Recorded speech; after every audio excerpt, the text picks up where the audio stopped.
The story of Hercules is not what Disney portrayed it to be. Hercules was never Hera's son, and Hades was never plotting Hercules' demise. Instead, it was Hera who was constantly plotting against Hercules throughout his life. Hera's hostility toward Hercules stems from the fact that he was the illegitimate son of her husband, Zeus, and a mortal woman named Alcmene.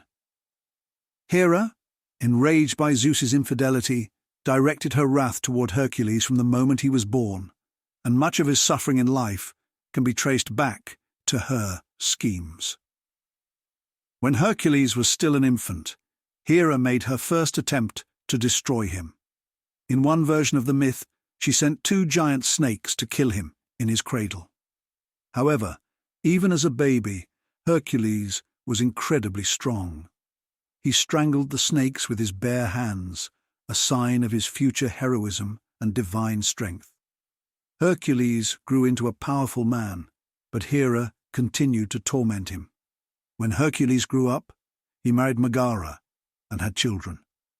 Hera struck again and sent a fit of madness upon him, causing Hercules to lose control and tragically kill his own wife and children. Once he recovered from the madness, he was overcome with guilt and sought to atone for his horrific crime. He went to the Oracle of Delphi, who advised him to serve King Eurystheus for 12 years as punishment and to perform 12 seemingly impossible tasks, known as the labors of Hercules.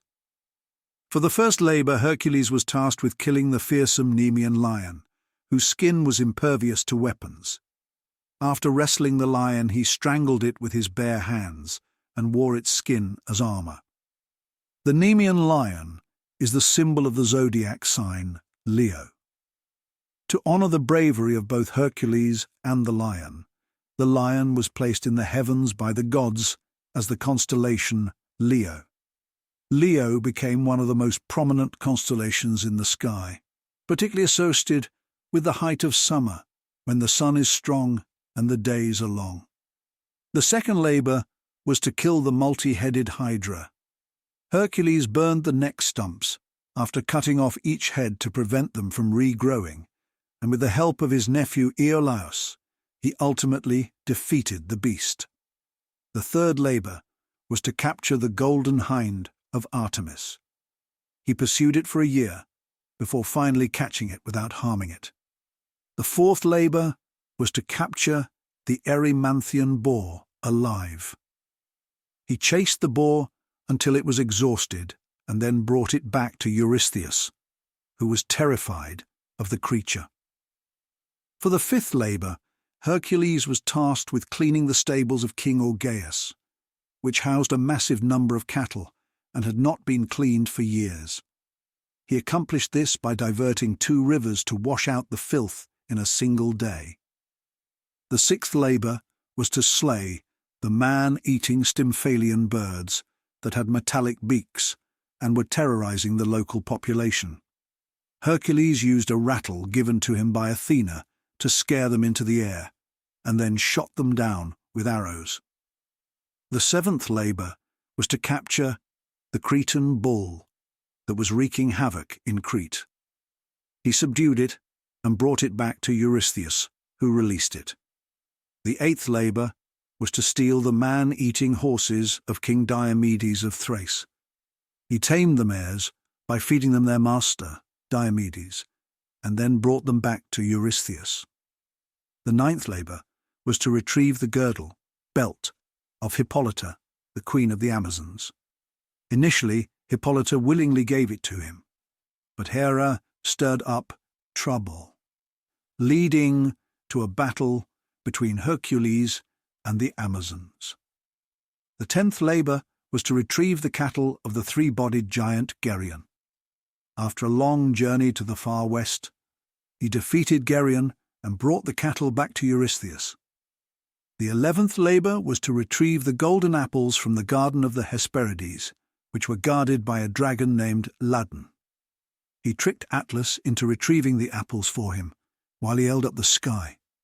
A final and most challenging labor was to capture Cerberus, the 3-headed guard dog of the underworld. Cerberus belongs to Hades and is responsible for preventing the dead from leaving the underworld and the living from entering. In order to complete this labor, Hercules seeks permission from Hades, since capturing Cerberus without the god's approval would be considered a direct offense. Hades agrees to let Hercules take Cerberus, but under one condition. Hercules must subdue the beast using only his physical strength. No weapons or tools allowed. Hercules manages to overpower Cerberus and brings him to the surface as proof of his success. After showing Cerberus to King Eurystheus, Hercules returns the creature to the underworld, fulfilling his final labor. After completing the labors, Hercules continued to embark on other adventures, including helping the gods in the Gigantomachy, a battle between the gods and the giants. He remarried, this time to Deianira, but his tragic fate continued to haunt him.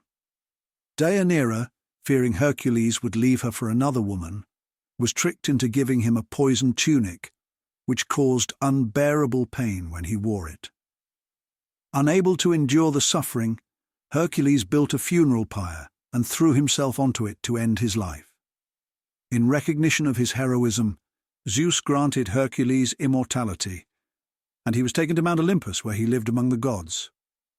In popular culture, Hercules has been reimagined many times, but at its core, the myth is about a hero who, despite being born of divine power, must continually struggle and suffer, embodying both human strength and vulnerability.